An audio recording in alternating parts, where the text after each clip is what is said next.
All right, good morning, folks. Welcome here. I'll be looking at you in a second. I got to make sure I do something real quick. There we go.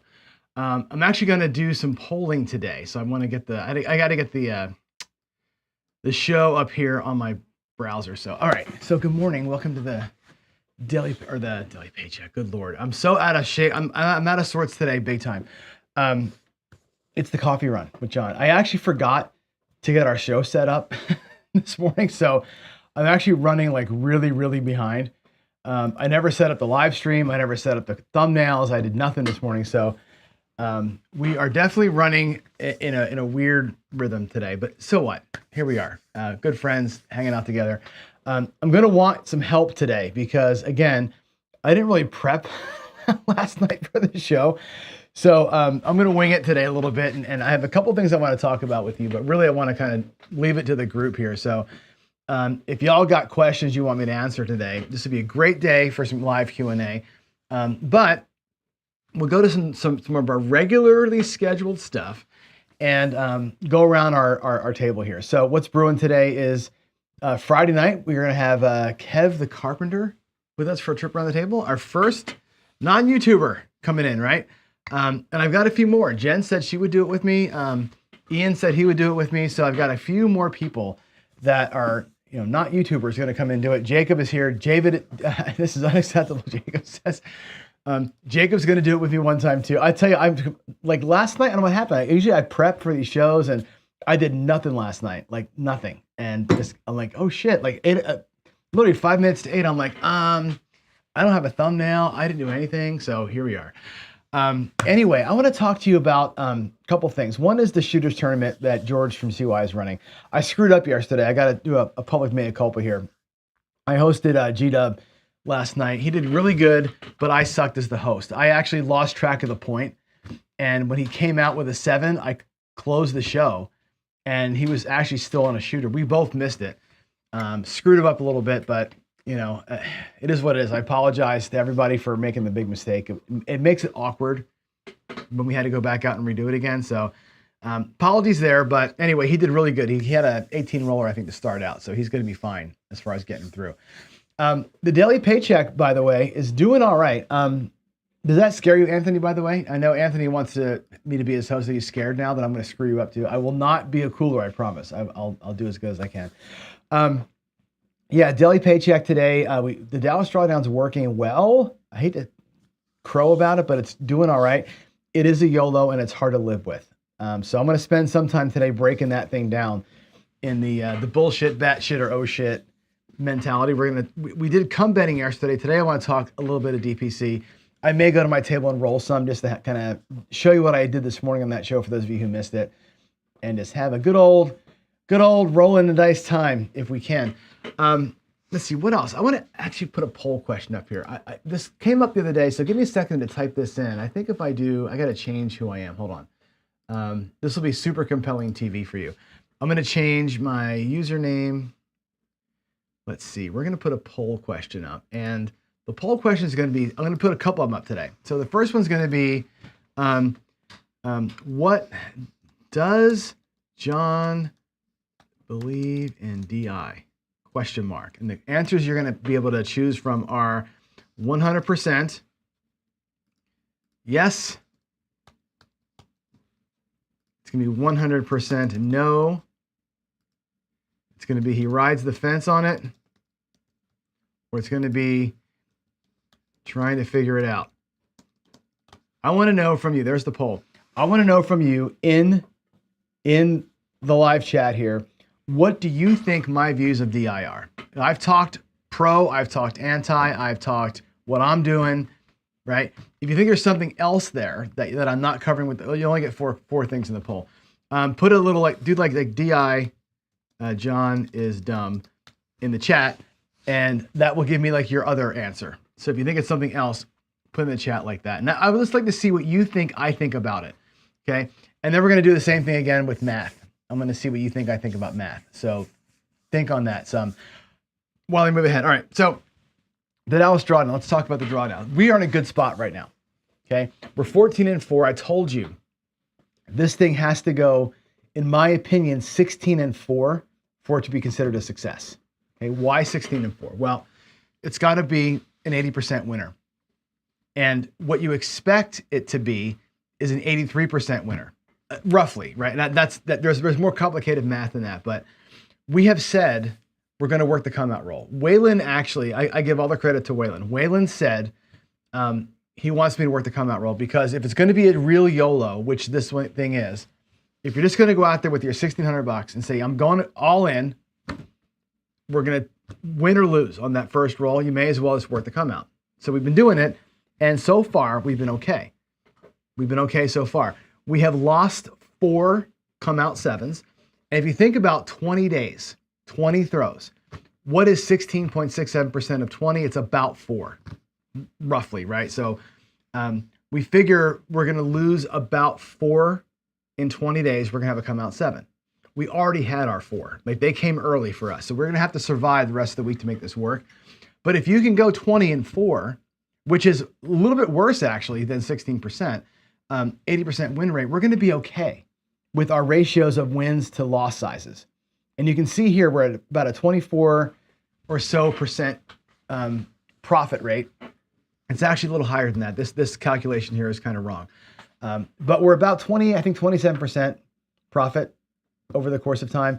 We're at a spot now where we have 5,000 in profit. We have 2 days left, essentially. We have tomorrow and Thursday. Friday, I'll still play it, but I did an extra session earlier. The worst thing that can happen is that we lose $2,400. That's the worst that can happen. We're gonna win $2,000 no matter what with this strategy. So we're already in a place where we're gonna be okay, which is awesome.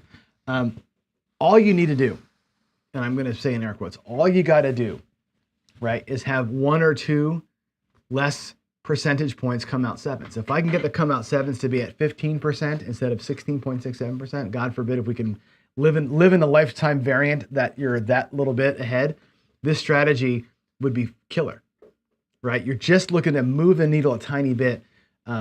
Maybe that's why I practice throwing dice. I don't know. But the point of it is you're never going to be in a world, and this is going to come into place tomorrow's conversation on the batshit bullshit oh shit thing.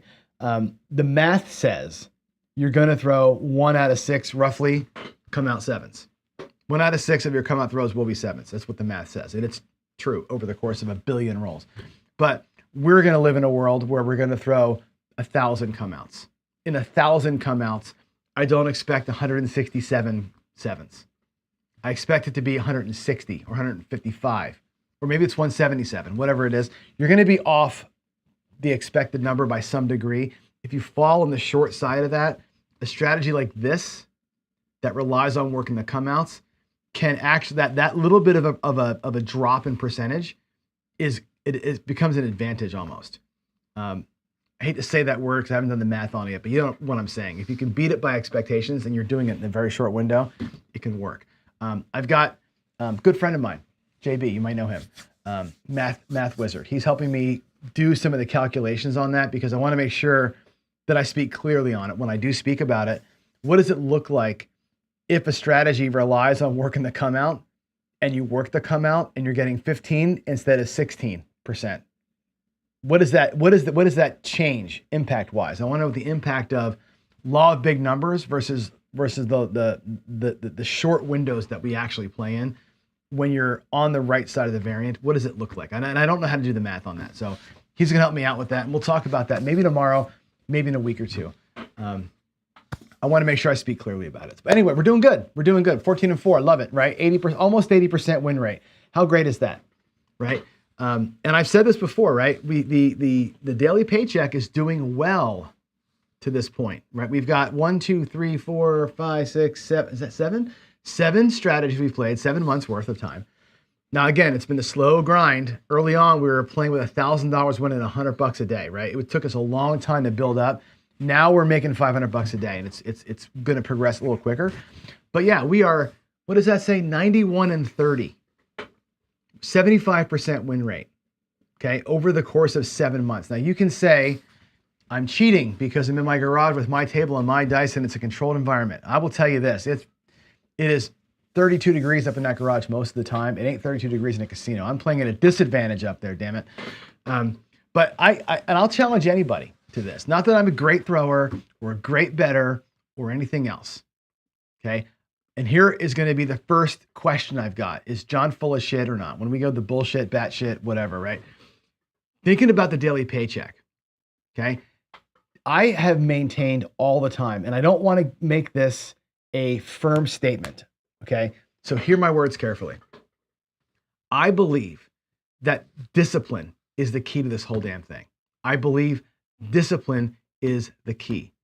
Walking away when you're ahead, walking away when you're satisfied. If your goal is 500 and you win 463, get out, right? Chasing the extra $37 is going to burn you most of the time. Those decisions, right? The things that a person can do that dice cannot, which is decide to stop playing, is the difference. The reason why we're 80 or 75% win rate in large part is because we make good decisions most of the time.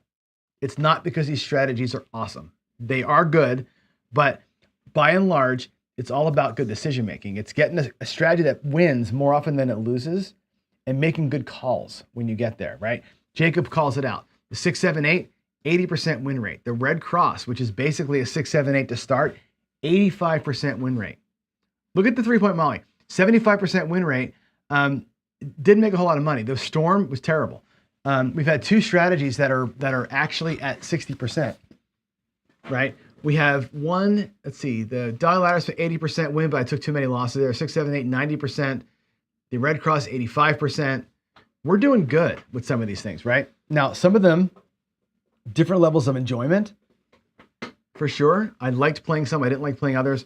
Some of them are way too grindy, way too long. If you remember me playing the 3-point Molly, 75% win rate, but some of those days, it took 100 rolls to get our paycheck. Do you remember that? When we played for an hour and 20 minutes some days out there, 100 rolls just to break even, right? The Dallas Drawdown is 4 or 5 rolls most days, and we're in and we're out. We either lose it or we win it. And I like the fact that I don't got to be there for grinding and sweating for all that freaking time. So the 6, 7, 8 kind of was that way too. There's a lot of days where it was like 65 rolls to get there because we're just kind of grinding and going all over it. Yeah, it's definitely, we had to talk about this a little bit, and that's why I wanted to bring this up today. When are we going to roll out the Bob's Your Uncle strategy? That's pretty fun. I say Bob's Your Uncle a lot. I'm a hockey guy, right? I played hockey I coached and played hockey most of my life. That's where I died. Actually, my story, I died on the hockey rink. I was playing hockey in a game, and I actually dropped dead and was given CPR on the ice one time. So it's a Canadian, Bob's Your Uncle is a Canadian thing. I don't know if it's from a TV show or something, but it's definitely a Canadian saying, and that's where I get it from. There you go. Let's see. Dice Doc says staying and playing excess may be a mistake. It may be a mistake, Dan, but look at the excess play, right? The excess play is 12 and 12, right? 50% win rate. Some days I burned to $64, but I've made $5,000 in excess. There's been days where I've turned $64 into $1,000, right? So for $64, it's a bleed, it's a bleed, it's a bleed, it's a bleed, and then bang, you have a couple of hotties in there, and you burn, you rip it, right? That's how craps works, right? We're trying to like wait out that hot roll. The excess play is literally that. It's once a day we try for a hottie. If we get it, we get it. I've made $5,000 on excess play. That's not also all that bad. Okay, let's take a look at the poll question. Where are we at in the polls? Let me jump in here and see what you all think about. I haven't even looked at. What do you all think about me? For the most part, we have a ride the fence, which my wife hates that I ride the fence. My wife and I have the argument that you guys probably all have with your wives and husbands, which is, what's for dinner tonight? I don't know. What do you want to eat? What do you want? I don't know. No one wants to make anybody mad, right? So the ride the fence, 22%, aggravates me because I don't want to come off as like not being able to make a decision here. But the fact of the matter is the trying to figure it out versus the yes should be where this is, right? I don't really have a dog in the fight. I also don't have a high degree of confidence that it's repeatable. I know that it's possible. I've shown you the video. I'll do a show here this week. I'll re-pull the video where I did it. I got a good slow motion capture of a perfect throw.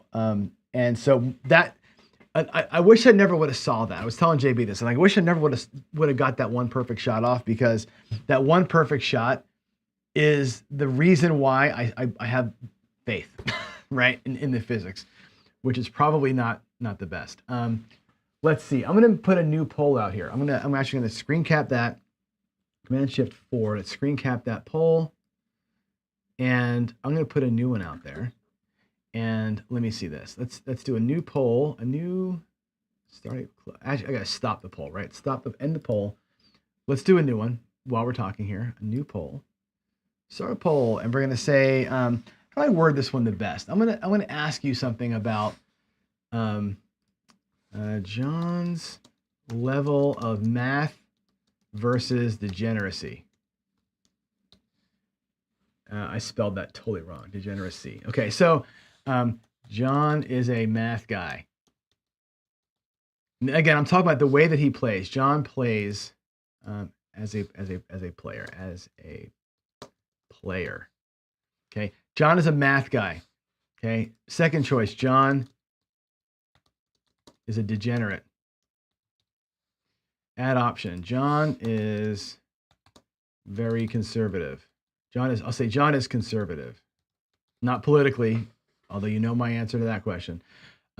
Or John is all over the place. How do you think I view math versus the way that I play the game? This is an interesting question. I just want you to believe.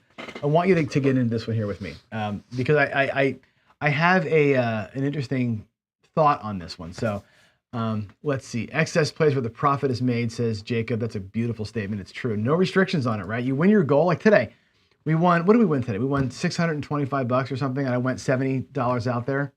Who cares, right?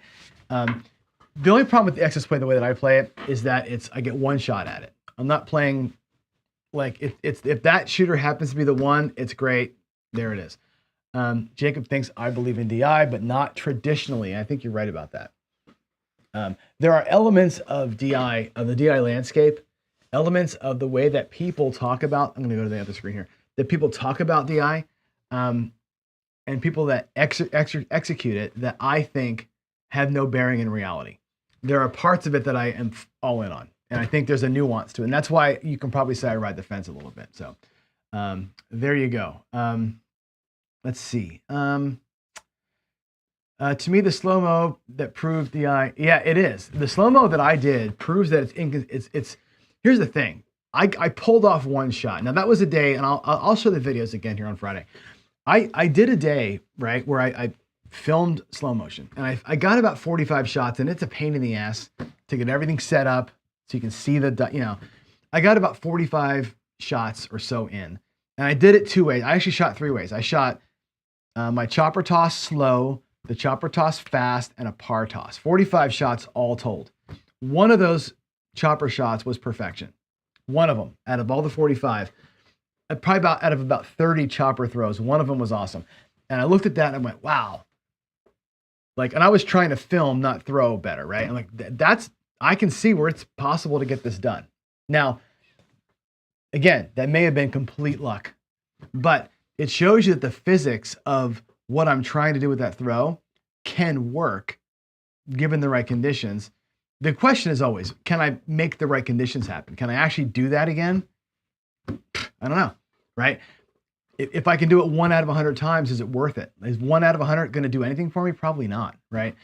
But that's where it kind of hooks you in a little bit, and unfortunately that hooked me a little bit. So there it is. MSP has this great, John's brain and John's play are way different from one another. You're so smart about that. 100% true. Skill Lux says, I don't think I'm conservative because I love playing tier pressure, so my greed takes over too easy. Tier pressure, we should talk about that, actually. That's a really good comment, Skill. Tier pressure, I don't believe is a greedy strategy. I believe that it is a way to get there. Okay? The core tier pressure. In other words, I think it's actually part of a very conservative play. Let me go with my table. I'm going to show you why I think that, Skill, because this is actually a great comment. See, I told you, I didn't prep one thing for today, but you guys are going to make me talk, which is awesome. Tier pressure works this way. And if you haven't seen this one, it's really my go-to. Most of the time when I'm playing pure right, this is what I'm doing. And it's 64 across. I have $10 tables here locally. I have $5 tables actually now. But the point of it is this: if you're buying in for a low dollar amount, okay, $500, let's say, which is my typical now buy-in, lower because I'm gonna be I got to stop playing for a while because of work. But anyway, if you only got $64 at a $10 table, you brought $500. There's nowhere to go but up. You follow me? There's nowhere to go but up. You're either going to play half press from the gate, from the get-go. You're half pressing, which means it's going to take you 7 hits or more to get your money back in your rack.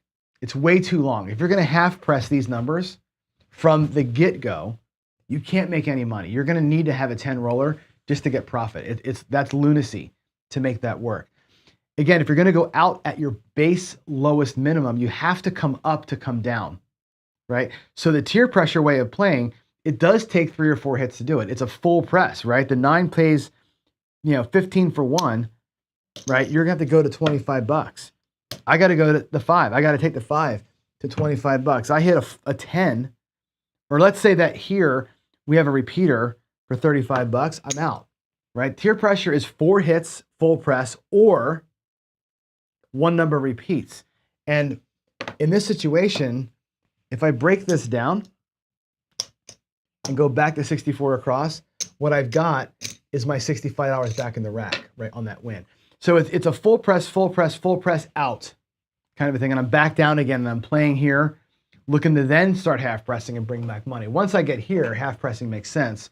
Half pressing makes no sense if there's nothing in your rack to start with. So tier pressure might seem like a degenerate way to play, but it's, to me, the best way to get to my base and play my base without risk when I start at my base. I'm not going to start at base and just go to the ceiling. I'm not going to start at my base and do a single press or half press. You'll never make any money doing that unless you're going to do a same bet 4 times first or 5 times first. I don't like doing that. That's why I like to tier pressure early in these hands and then go. So it's my version of going up then coming down, because I think with a low bankroll and starting at table minimum, you got nowhere else to go but up. And I want to get up and get the hell out of there quickly as I can. So that's it. Is tier pressure conservative? It is conservative. I mean, ultimately, Skill, what I say about it is it's conservative late. It's aggressive early. It's aggressive for 3 rolls, and then it's conservative afterwards. Following tier pressure, when I get back to my base again, then it's a half press to the moon, or whatever you decide to from moon. That's, I think, the way that I would explain that. And again, I don't have any other answer to it other than I want to get playing quickly, right? And that's a good way to get there. All right, what else do we have here in chat? PC, for a semester final exam on these strategies, I'd like to see John select 4 strategies, $1,200 bankroll, and limited 100 total tosses. Profit is passing while less is failing. I like that a lot, actually. You want me to do that for all the DPC strategies? Let me go back up here, Albert. Let me go back one screen. I think that's a great idea, and I'm going to do another couple of months. We have another, I think, 3 months to go. No, we're going to August, right? We're going to go through August. I think that's when I started. When did I start this? September? I forget. It doesn't matter. We're going to finish out the run, and then in the end, that's a great idea. We just say, okay, we did it all, right? Let's take 100 tosses and put them all against 100 tosses. And I think we should do it against the same 100 tosses. I think we should find 100 tosses and put them all out there against 100 tosses and see how they all do. That's a really good idea for sure. Let's see, what else do we have? Let's see. All right, I'm perusing questions in here to see what y'all have to say about other things. Okay, why don't we go back and answer this question here? I want to go back go forward one more screen. Is ask this question about bullshit, batshit, or oh shit, and this is going to be regarding the daily paycheck. So, the daily paycheck. I want to talk about it here, but I want to go to the table and run some dice with it. As you know, I have been really tossed and turned on how to do this, right? There's been months where my brain gets the better of me. And here's the ultimate question. And I think that's why I've turned the Dallas Drawdown into a YOLO versus what it was in the beginning, okay? Here's an exact set of numbers for you. You buy them for $3,000. You go out Dallas drawdown 640 across. You go from 640 to 320 to 160 to 64 and you start playing, right? So you have the 4-tier drawdown and it's half, half, half, half. And it makes good sense to do that. At the end of that, if you go 640 across, boom, boom, boom, your profit is 150, which means to make 500 bucks, I got to go boom, boom, boom, 4 times or 5 times, which is hard to do, right? If we're going to go 16 and 4, it means every day I got to go 4 and 1. I got to go 4 and 1 every single day, which is super hard to do. And that's the crux of taking your full bankroll and saying, I'm going to take 5 cracks at it for my bankroll. Okay. And then you can say further, I'm only going to risk though. I'm not going to take more than 50% risk or 25% risk. Okay. If that's the case, if you have $3,000 and you say, I'm not going to really ever lose more than 25%. I don't want to put more than that. If I get a bad day, I'm going to have a bad day. Why not just buy them for 600 bucks and or 650 and play 640 across from the gate? That's been my question all along. How best to use the bankroll. And you can be said to buy in for $3,000 and only risk 700. That's a bullshit way to play. That's stupid. Just buy in for what you're willing to lose. I think everybody in chat would probably, besides Victor, would probably agree with me on that. Maybe Jen wouldn't agree with that either, right? If you're going to lose, if you're willing to lose 700, buy in for 700 and burn it all. Don't buy in for 3, cash out for 2150 and feel like you did something, right? That's a bullshit way of thinking about, I think, in my mind, it's a bullshit way of thinking about it. So given that, and again, that's me, given that, I'm like, why am I buying in for $3,000? Let's just buy in for 1,600. And that's this week and last week, I've been doing that. I've been buying it for 1,600 and burning it all on one roll, which I think feels a little bit better. Is that, in your mind, batshit crazy to do that? And that's what I want to know from you, right? That's what this screen is. That batshit crazy to say, take one shot at it, right? 640 drawdown, be done with it. Buy in for 500 bucks, do 320 across. One time through. If it wins, it wins. If not, you're going home, right? Is that batshit crazy? Or is that the oh shit, that works moment of all time?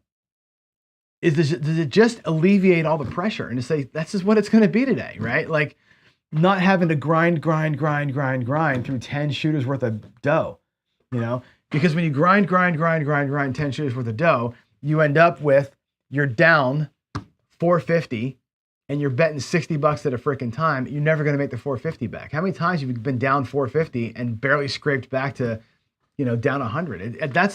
That's my question to you, right? And Anthony says, I don't like it, right? And I think this is an interesting point, right? We talk about goals all the time. Is your goal to go out there and play for a long time, a night out? Is your goal to go out there and make $100 or 200 bucks or 500? What is your goal?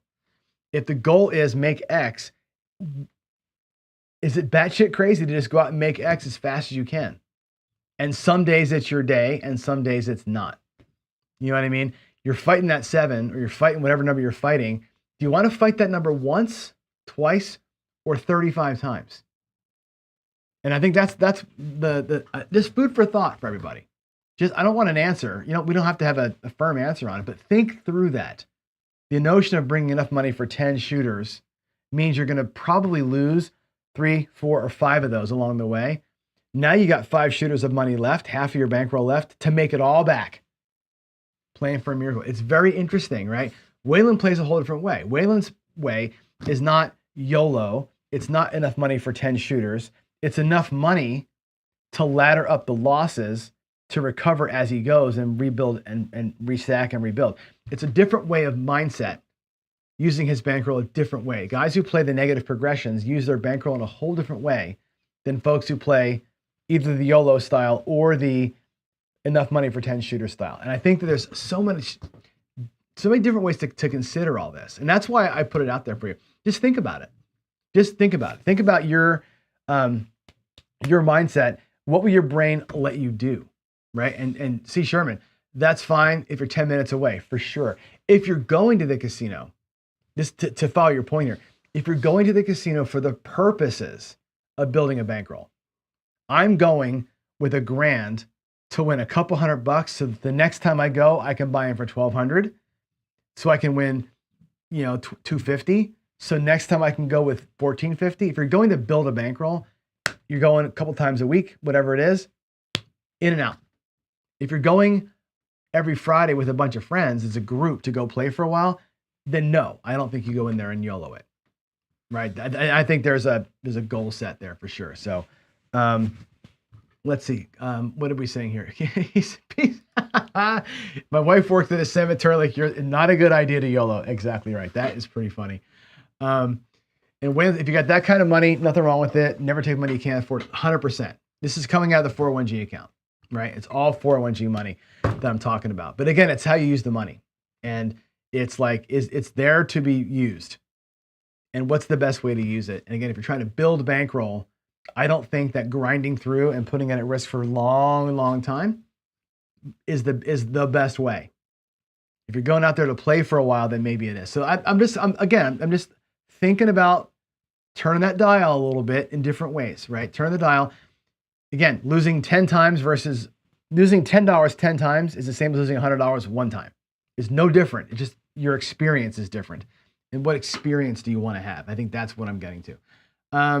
What is your question for JB? Let me search for that skill. I didn't see it. JB, let me search the thing. Does JB believe people can stay on it? No, he does not. JB has zero belief in dice control or dice influence, right? And most people who have come to rely solely on, not rely on the math, but just embrace the math like 100%. The physics don't provide the proof. So no, he does not believe that anybody can stay on axis. And I'll tell you this, and I will back him up on this 100%. And this will get to our DI's bullshit thing. I don't believe anybody can ever stay on axis. And that's a fact. I have seen 1,000 par shot throws in slow motion. I've never yet seen one where the dice start on axis, hit and stay on axis, hit the walls, stay on axis, hit the table, and stay. I've never once seen a par shot where the dice stay on axis. They always go in all the directions. They end up on axis with an on-axis result, but I've never yet seen one. Nobody's ever shown me one. There probably is one out there. I've never seen slow-mo of a par shot staying on axis. I do not think personally, I don't think it's possible. I think you can get on-axis results. I don't think the dice ever stay on axis. That's my personal opinion from what I've seen. I have seen the chopper toss stay on axis. I have seen that. I've never seen a par shot do it. So no, I don't believe it's possible, neither does he. And I think that'll piss some people off me saying that, but somebody's got to show it to me. I haven't ever seen it, right? I've seen guys get 30 on-axis results in a row. And that's why I say I'm on the fence about this, because I have no idea how that works. I think Ed said it once on my show. Ed said, he's like, I don't know how it works. It just does. He's like, he even said, I don't know how it works, but it works. Fine. But I'm telling you right now, there's nobody ever that I've seen throw it and they stay on axis the entire time. It's not a thing. The low energy, the results, whatever they are. And so JB will tell you straight up, there's no way. He'll tell you that it's bullshit. I will tell you that I've never seen it. So I have seen the chopper do it. I've never seen a par toss do it. So how they stay as on axis results, no idea. No idea. But I've seen the results happen, and that's all I can say about it. I've seen results happen, and I'm like, I think some of the guys that do it are like, I don't know, but this toss seems to work for them. Again, no idea how the physics there works, but yeah, never seen one work. And C. Sherman, again, you're a smart dude. You'll always lose all your money if you play for eternity. Get in and get out. 100% true. I have a show planned here called The Bullshit, Batshit, or Oh Shit about math. And a big thing with the math one is this. And let me just sprinkle some pepper on this for you, okay? The law of big numbers states eventually you will get to the expected outcomes, no matter what happens, right? Over the course of massive amount of times, you will get to pretty much the perfect pyramid. Over 1 billion rolls. I think Michael Shackelford put a video out, a challenge out a while back. He's like, if you give me a strategy following these rules, min bet this, max bet that, whatever, has to work in craps, that over 1 billion rolls will show a profit. You put up $2,000, I'll put up 20, I'll pay the 20, right? That's Michael, he's had that challenge out there forever. And he knows over 1 billion rolls, you'll never win. You'll never have a strategy that wins over 1 billion rolls. Impossible with given those restrictions.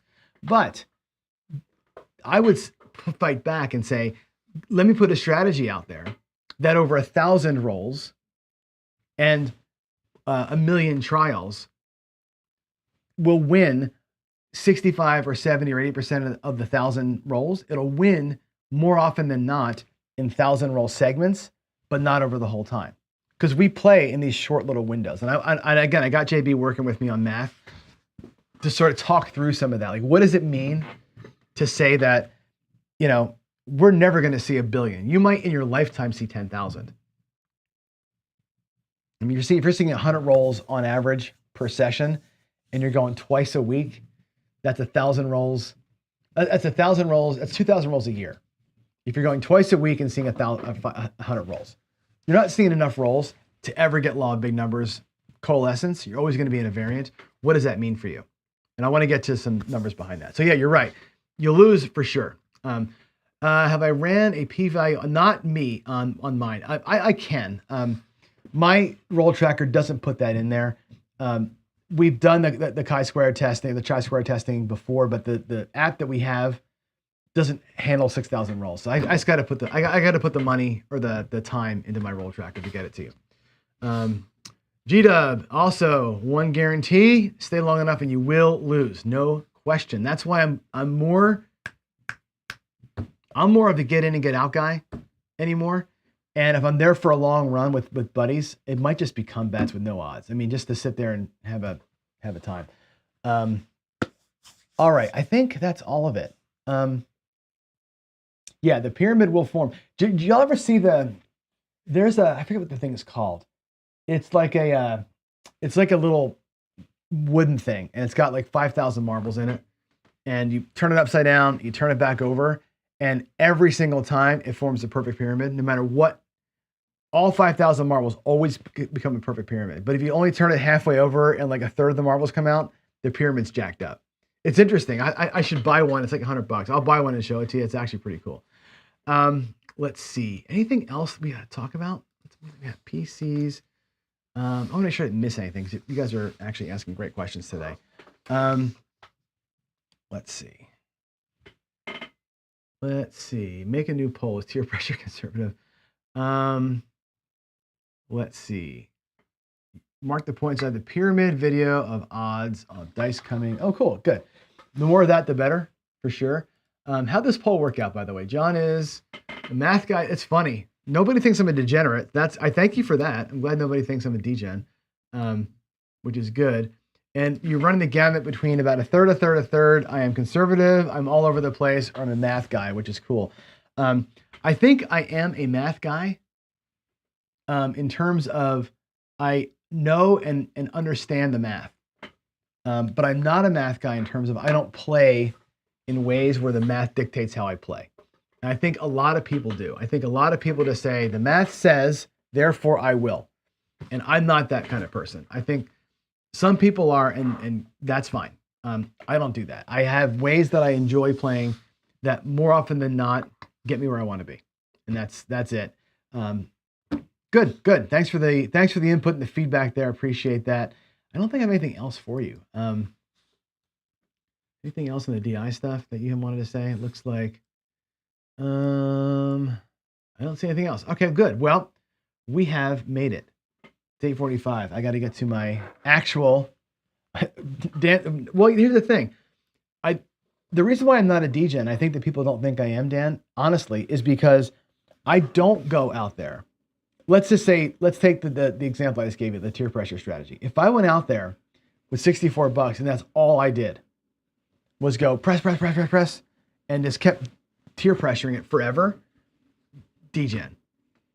I could see that. If I went on tilt all the time, I could see that. But really, I preach and I play. If you play with me, you'll know this, right? I'm starting low, I'm getting up, I'm coming back down, and then I'll throttle up. Very, very conservative. And I very much hit my number. You watch my rack sometime, right? If I ever hit my number, I change my entire rack, and we play super conservative from that point forward. I just am. I know I miss a lot of major rolls, Sometimes I catch them, but I miss a lot because of the way that I regress down and make sure I'm protective. And that's because I've been a low bankroll player most of my life. You know, it just is what it is. I've been low bankroll most of my life. I've never had the massive G account. I have built it up really high a few times, but I've used it, right? Built it way up, paid off my kids' college.